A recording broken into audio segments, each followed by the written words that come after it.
can you tell us about the film that you've made? It's a comedy thing playing with the idea of sort of a son not wanting to take part in the family business, but with the twist of it being sort of quite a jokey career, and also about the whole what does someone of mime do, taking their work back home with them and how they live at home. And how did you first find out about the Reed Short Film Awards?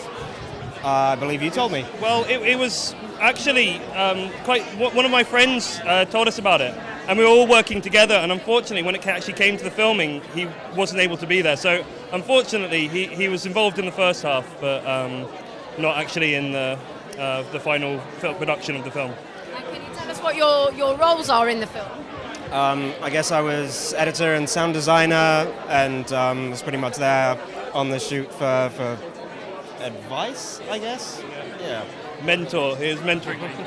I'm director, I wrote it as well, although the cast sort of filled in the gaps and sort of everyone sort of came up with jokes and stuff to add to it, but yeah. And how have you kind of found making a short film? Is this your first short film? I've been in the industry for 15 years, so yeah, so I'm So you were helping here for out. consulting, yes.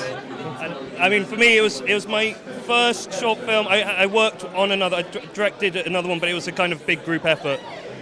One before, but it was the first one where it was my idea and sort of took it through from design. But as I say, with good mentoring. Well, what was that like for you then in a mentoring capacity? What were you watching for? Were you watching for the actors as well as the kind of technical? Everything, making sure things didn't catch a light or fall on people. Yeah, it was great. Like they're talented young director, up and coming, and yeah, just helped them out in whatever capacity.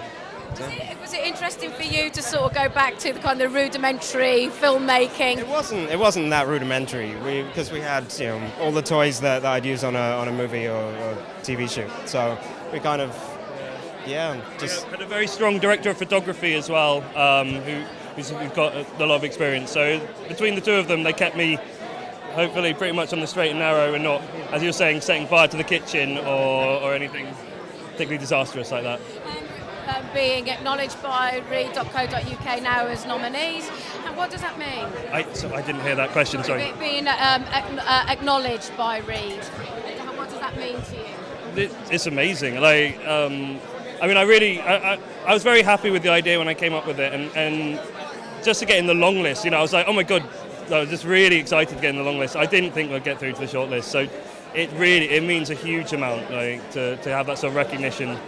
And there's only so many times, when your friends, your family can say, oh, it's really good, you're really good at this. But then when someone comes along who's not a friend and family and says it, then you sort of go, okay, well, maybe I am, or at least I have potential. No, you're right, because, you've got industry people here that are viewing and critiquing your work, and it's a hard industry to break into, as we all know. So to get their acknowledgement is a big thing, isn't it, really? Yeah, absolutely. Not for you, because you're already working in it.